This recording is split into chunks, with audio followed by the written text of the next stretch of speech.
नमस्कार दोस्तों, आज हम आपके लिए लेके आए हैं भूगोल विषय का दीर्घ पाठ योजना। आज का हमारा प्रकरण है मानचित्रण।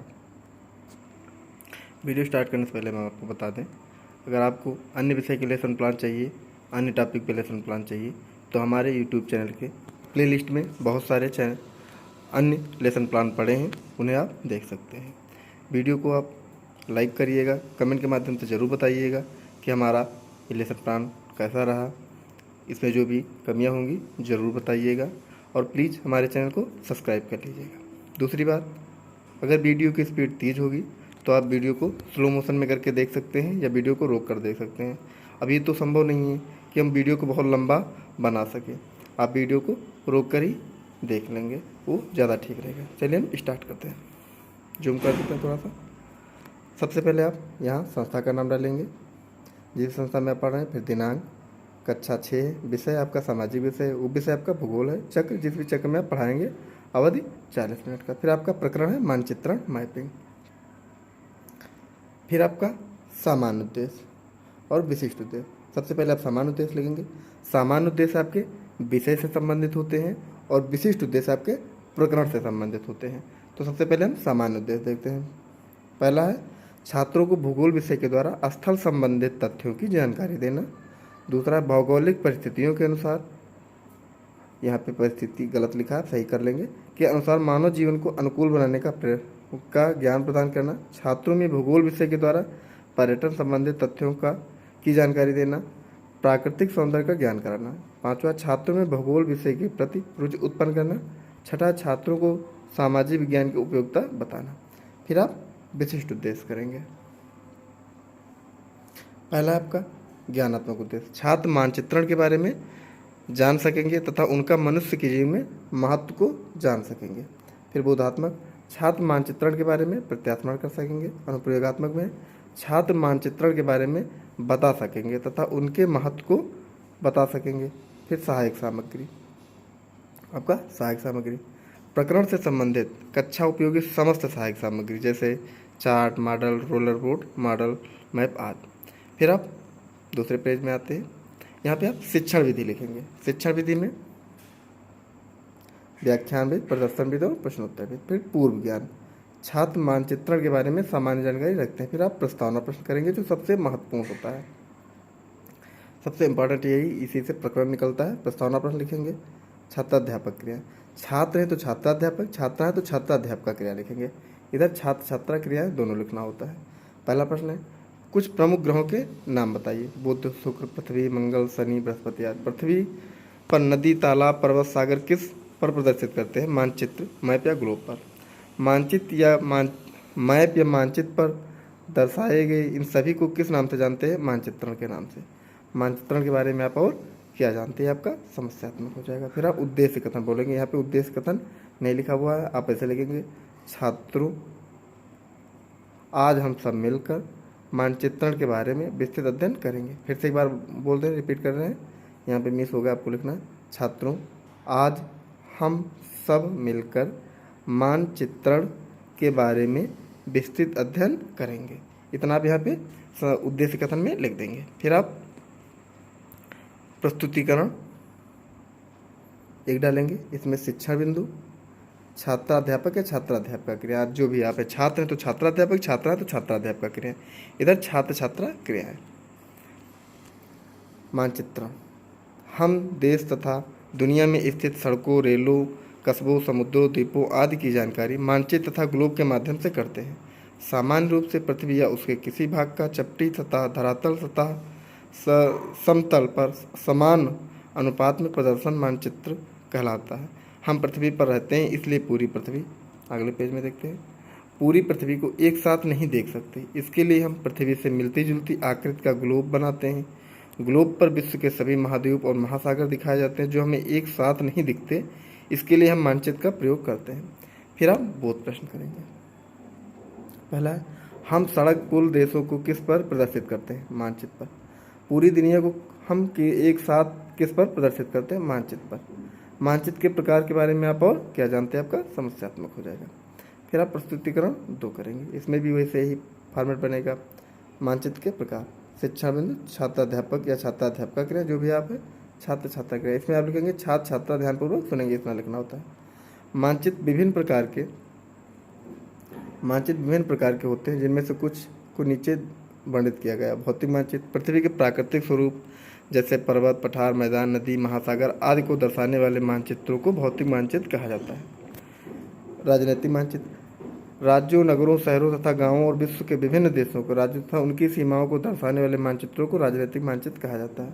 3 थीमेटिक मानचित्र सड़क मानचित्र, वर्षा मानचित्र, वन तथा उद्योगों आदि के वितरण दर्शाने वाले आदि।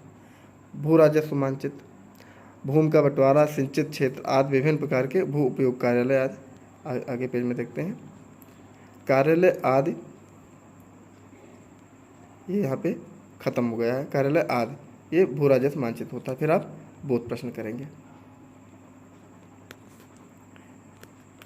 बोध प्रश्न भू राजस्व मानचित्र में कौन कौन से आते हैं? कार्यालय, विद्यालय आदि। राजनीतिक मानचित्र क्या है, क्या आता है? राज्यों की सीमा, शहर, नगर आदि। मानचित्र में दिशाएं कैसे देखते हैं, ये आपका समस्यात्मक हो जाएगा। फिर आप प्रस्तुतिकरण 3 करेंगे।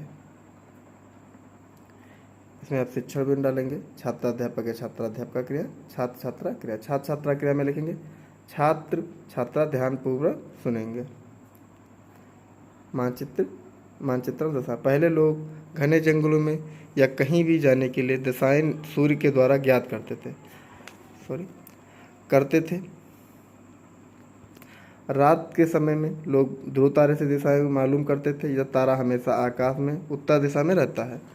आजकल हम लोग दिक्सूचक यंत्र की सहायता से दिशाओं की जानकारी करते हैं। दिक्सूचक यंत्र कंपास की चुंबकीय सुई सदैव उत्तर दक्षिण दिशा में रुकती है।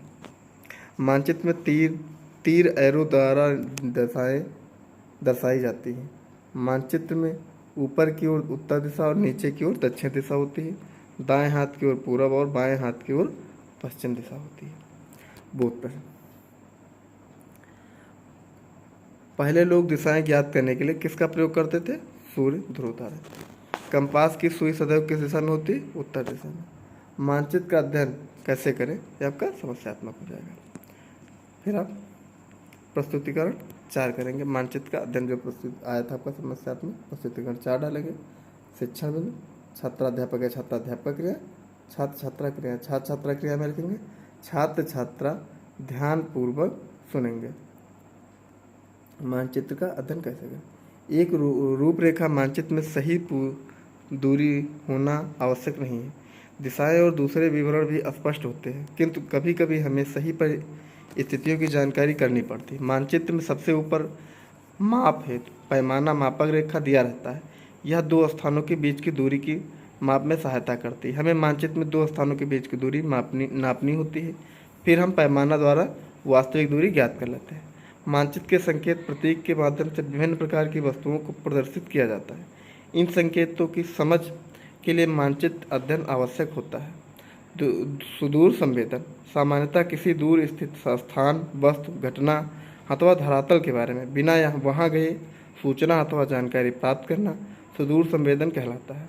मानचित्रण में कई विधियों का प्रयोग किया जाता है, जैसे भौगोलिक सूचना प्रणाली, अंकित मानचित्रण आदि विधियाँ हैं। फिर आप श्यामपट्ट कार्य करेंगे। यहाँ श्यामपट्ट कार्य लिखेंगे। एक ब्लैक चार्ट पे कुछ मेन जो बिंदु होंगे उनको लिख के अपने आप लेसन प्लान में चिपका देंगे। जैसे यहाँ पे मैं लिखा मानचित्र के प्रकार। भौतिक मानचित्र में पर्वत, पठार, नदी, मैदान। राजनीतिक मानचित्र में राज्य, उनकी सीमाएं, शहर। थीमेटिक मानचित्र में सड़क मानचित्र, वन, उद्योग। भू राजस्व में मानचित्र, कार्यालय, भूमि बंटवारा आदि। फिर आप निरीक्षण कार्य करेंगे। निरीक्षण कार्य आपका लास्ट में है।